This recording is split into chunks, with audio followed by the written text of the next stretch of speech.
Sekarang kita tidak butuh investor. Negara semua lewat kebijakan Bapak Presiden memanfaatkan resource dalam negeri. Yang kita butuh mereka adalah teknologinya. Jadi hari ini teknologi yang kita butuh, uangnya, capex-nya semua dari pemerintah dan dari swasta nasional.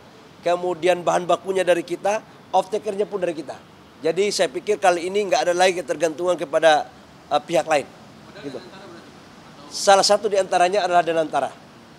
Baik teman-teman media yang saya hormati, hari ini saya didampingi oleh Pak Prof. Erani sebagai Sekretaris Tim Satgas Hilirisasi dan Kedaulatan Energi dan Pak Dirjen Minerba.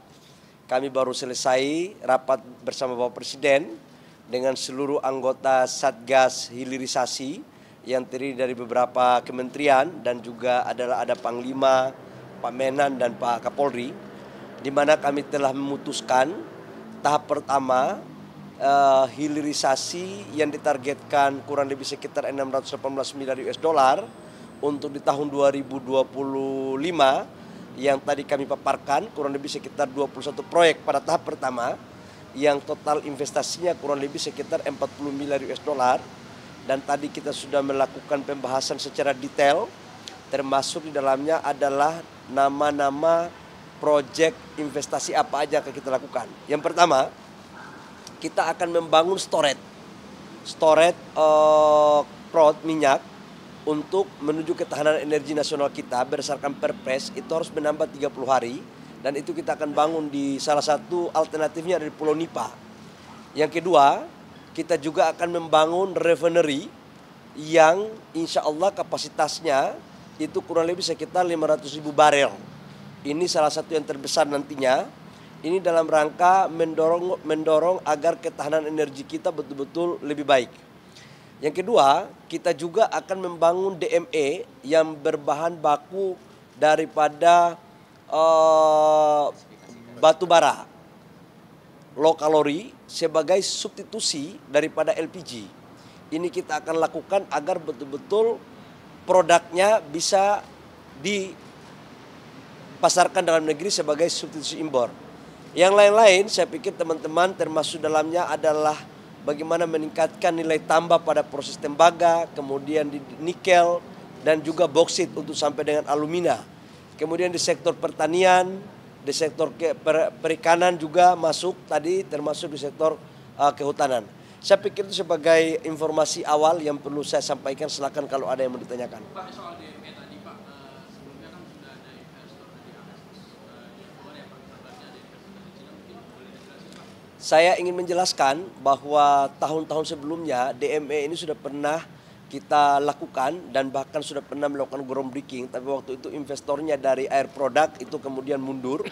Tapi kemudian ada juga investor yang menawarkan dari China, tapi juga tidak termampu diimplementasikan. Sekarang kita tidak butuh investor. Negara semua lewat kebijakan Bapak Presiden memanfaatkan resource dalam negeri. Yang kita butuh mereka adalah teknologinya. Jadi hari ini teknologi yang kita butuh, uangnya, capex-nya semua dari pemerintah dan dari swasta nasional. Kemudian bahan bakunya dari kita, off-taker-nya pun dari kita. Jadi saya pikir kali ini nggak ada lagi ketergantungan kepada pihak lain. Gitu. Salah satu di antaranya adalah Danantara.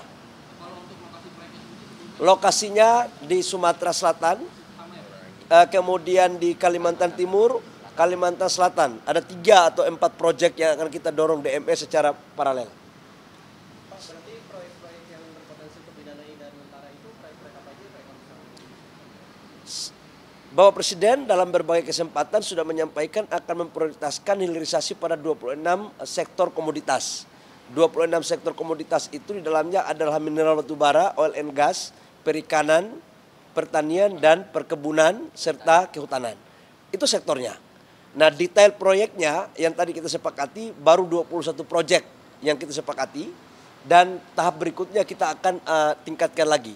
Sudah barang tentu proyek yang ditawarkan tadi itu sudah merupakan bagian yang sudah kita seleksi dan insya Allah sudah lebih cepat untuk bisa diimplementasikan. Begitu, ya. Pak, soal penciptaan lapangan kerjanya kira-kira berapa? Oh ya, pasti ini penciptaan lapangan pekerjaan cukup banyak. Angka-angkanya nanti kita akan umumkan pada kesempatan yang lain, tapi yang jelas ini kita blending antara padat karya dan padat teknologi. Yang jelas tujuan investasi itu kan dalam rangka menciptakan lapangan pekerjaan yang berkualitas, menciptakan nilai tambah dan meningkatkan pendapatan negara serta pertumbuhan ekonomi nasional kita. Baik teman-teman, terima kasih banyak. Assalamualaikum warahmatullahi wabarakatuh, selamat malam dan salam sejahtera untuk kita semua. Baik teman-teman media yang saya hormati, hari ini saya didampingi oleh Pak Prof. Erani sebagai Sekretaris Tim Satgas Hilirisasi dan Kedaulatan Energi dan Pak Dirjen Minerba. Kami baru selesai rapat bersama Bapak Presiden dengan seluruh anggota Satgas Hilirisasi yang terdiri dari beberapa kementerian dan juga ada Panglima, Pak Menhan dan Pak Kapolri, di mana kami telah memutuskan tahap pertama hilirisasi yang ditargetkan kurang lebih sekitar 618 miliar US dollar untuk di tahun 2025 yang tadi kami paparkan kurang lebih sekitar 21 proyek pada tahap pertama yang total investasinya kurang lebih sekitar 40 miliar US dollar, dan tadi kita sudah melakukan pembahasan secara detail termasuk di dalamnya adalah nama-nama proyek investasi apa aja yang kita lakukan. Yang pertama, kita akan membangun storage minyak untuk menuju ketahanan energi nasional kita berdasarkan Perpres itu harus menambah 30 hari, dan itu kita akan bangun di salah satu alternatifnya dari Pulau Nipa. Yang kedua, kita juga akan membangun refinery yang insya Allah kapasitasnya itu kurang lebih sekitar 500.000 barel. Ini salah satu yang terbesar nantinya. Ini dalam rangka mendorong agar ketahanan energi kita betul-betul lebih baik. Yang kedua, kita juga akan membangun DME yang berbahan baku daripada batu bara low kalori sebagai substitusi daripada LPG.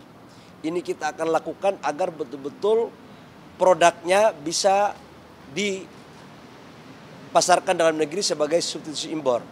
Yang lain-lain saya pikir teman-teman termasuk dalamnya adalah bagaimana meningkatkan nilai tambah pada proses tembaga, kemudian di nikel dan juga boksit untuk sampai dengan alumina. Kemudian di sektor pertanian, di sektor perikanan juga masuk tadi, termasuk di sektor kehutanan. Saya pikir itu sebagai informasi awal yang perlu saya sampaikan. Silakan kalau ada yang mau ditanyakan. Pak, soal DME tadi Pak, sebelumnya kan sudah ada investor dari ASES yang keluar ya Pak, kabarnya ada investor dari Cina, mungkin boleh dijelasin Pak? Saya ingin menjelaskan bahwa tahun-tahun sebelumnya DME ini sudah pernah kita lakukan dan bahkan sudah pernah melakukan groundbreaking, tapi waktu itu investornya dari Air Product itu kemudian mundur. Tapi kemudian ada juga investor yang menawarkan dari China, tapi juga tidak termampu diimplementasikan. Sekarang kita tidak butuh investor. Negara semua lewat kebijakan Bapak Presiden memanfaatkan resource dalam negeri. Yang kita butuh mereka adalah teknologinya. Jadi hari ini teknologi yang kita butuh, uangnya, capex-nya semua dari pemerintah dan dari swasta nasional, kemudian bahan bakunya dari kita, off-taker-nya pun dari kita. Jadi saya pikir kali ini nggak ada lagi ketergantungan kepada pihak lain. Gitu. Salah satu di antaranya adalah Danantara. Lokasinya di Sumatera Selatan, kemudian di Kalimantan Timur, Kalimantan Selatan. Ada 3 atau 4 proyek yang akan kita dorong DME secara paralel. Pak, berarti proyek-proyek yang berpotensi kebidanai dan tentara itu proyek-proyek apa aja Pak? Bapak Presiden dalam berbagai kesempatan sudah menyampaikan akan memprioritaskan hilirisasi pada 26 sektor komoditas. 26 sektor komoditas itu di dalamnya adalah mineral batu bara, oil and gas, perikanan, pertanian dan perkebunan serta kehutanan. Itu sektornya. Nah, detail proyeknya yang tadi kita sepakati baru 21 proyek yang kita sepakati, dan tahap berikutnya kita akan tingkatkan lagi. Sudah barang tentu proyek yang ditawarkan tadi itu sudah merupakan bagian yang sudah kita seleksi dan insya Allah sudah lebih cepat untuk bisa diimplementasikan. Begitu, ya. Oh ya, pasti ini penciptaan lapangan pekerjaan cukup banyak. Angka-angkanya nanti kita akan umumkan pada kesempatan yang lain, tapi yang jelas ini kita blending antara padat karya dan padat teknologi. Yang jelas tujuan investasi itu kan dalam rangka menciptakan lapangan pekerjaan yang berkualitas, menciptakan nilai tambah dan meningkatkan pendapatan negara serta pertumbuhan ekonomi nasional kita. Baik teman-teman, terima kasih banyak. Assalamualaikum warahmatullahi wabarakatuh. Selamat malam dan salam sejahtera untuk kita semua.